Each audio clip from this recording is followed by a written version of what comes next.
Good morning, students. Class 9, Chapter 2, History. Now I am going to discuss about the industrial society and the social change. इस topic में हम industrial society और social change के बारे में discuss करेंगे। हमारा जो सेकंड चैप्टर है हिस्ट्री का 9th क्लास का वो है socialism in Europe and Russian revolution.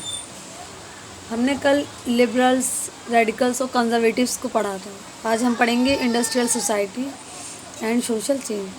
These political trends were sign of a new time. It was a time of profound social and economic changes. It was a time when new cities came up and new industrialized region developed. Railway expanded and the industrial revolution occurred. These political trends were sign of new time. यानी कि ये वो वक्त था जब Russian revolution या Europe में socialism की स्टार्टिंग हुई। तो ये वो वक्त था जब क्या हो रहा था, मतलब एक तरह से ये यूरोपियन सोसाइटी के लिए एक नया टाइम था। It was a time of profound social economic. क्यों नया टाइम हम क्यों कह रहे हैं? क्योंकि इस वक्त यूरोप में बहुत सारे इकोनॉमिक और सोशल चेंजेस आ रहे थे। It was a time when new cities came up and new industrialized region were developed.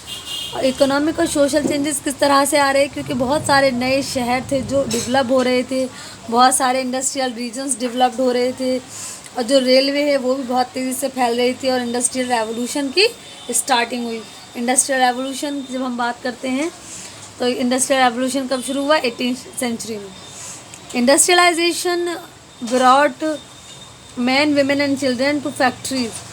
Industrialisation का मतलब क्या है बेटा? इंडस्ट्रियलाइजेशन का मतलब है कि इंडस्ट्रियलाइजेशन यानी कि इंडस्ट्रीज का सेटअप। जब इंडस्ट्री इस्टेब्लिश होने लगी तो उनकी वजह से मर्द, औरत, बच्चे वो सब फैक्ट्रीज़ की तरफ रुजू करने लगे। सभी लोग काम के लिए फैक्ट्रीज़ की तरफ, फैक्ट्रीज़ का रुख करने लगे। Work hours were often long and wages were poor.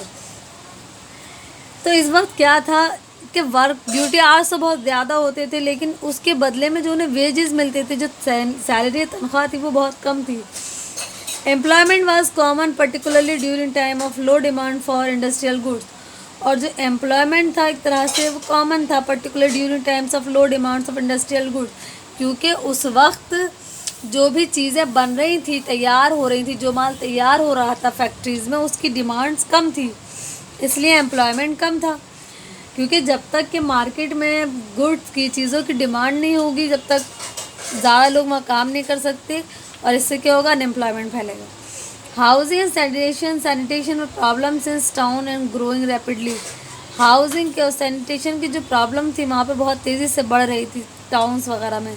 Liberals and radicals search for solution to these issues. और लिबरल्स और जो रेडिकल्स थे वो, उनका क्या मकसद था? वो इस तरह की प्रॉब्लम्स को क्या सोल्यूशन ढूंढना चाहते थे। वो इस तरह की प्रॉब्लम्स को, यानी कौन सी प्रॉब्लम्स?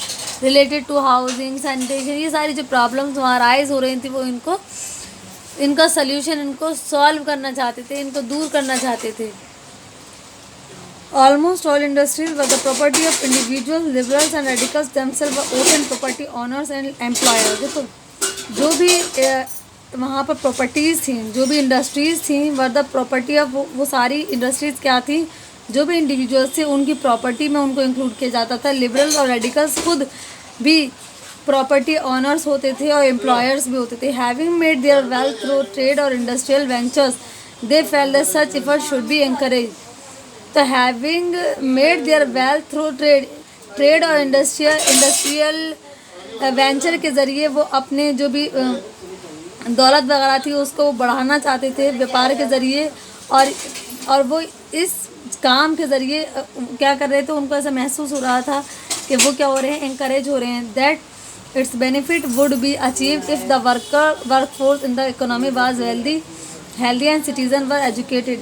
और उनको लगा कि ये कब मुमकिन हो सकता है? ये हमें तब मुमकिन हो सकता है जब जो वर्क फोर्स हो वो हेल्दी हो और एजुकेटेड हो, तब कहीं जाकर इकोनॉमी को इम्प्रूव किया जा सकता है। Opposed to the privileges the old aristocracy had by birth they firmly believed in the value of individual effort. Opposed, ये जो एरिस्टोक्रेसी वहाँ चली आ रही थी, यानी कि एरिस्टोक्रेसी थी यूरोप में, तो उसको अपोज यानी कि उसके खिलाफ थे, उसके अगेंस्ट में थे।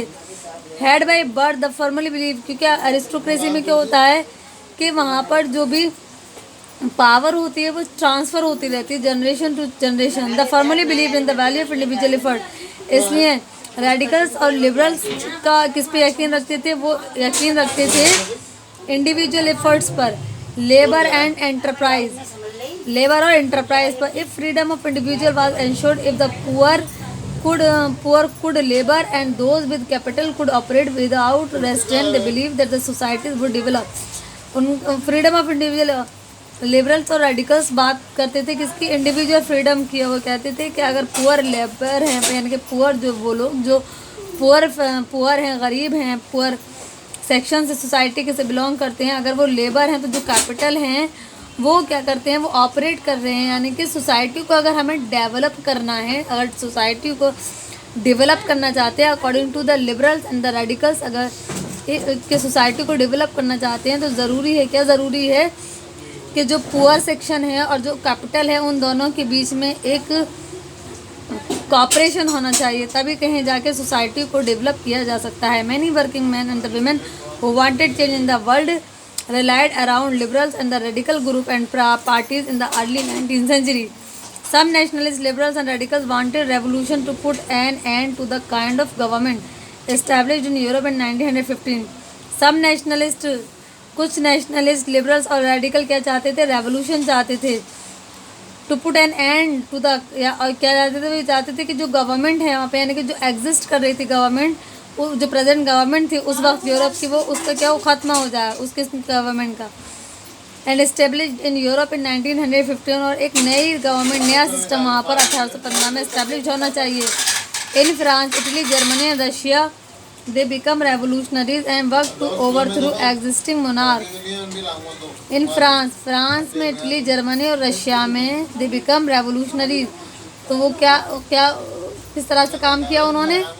नेशनलिस्ट लिबरल रेडिकल्स ने रेवोल्यूशनरीज की तरह, and work overthrow existing monarch, और रेवोल्यूशनरीज की तरह उन्होंने काम क्यों किया? क्योंकि वो मोनार्की को ख़त्म करना चाहते थे, और उन्होंने मोनार्की को ख़त्म करने के लिए काम किया। किसने?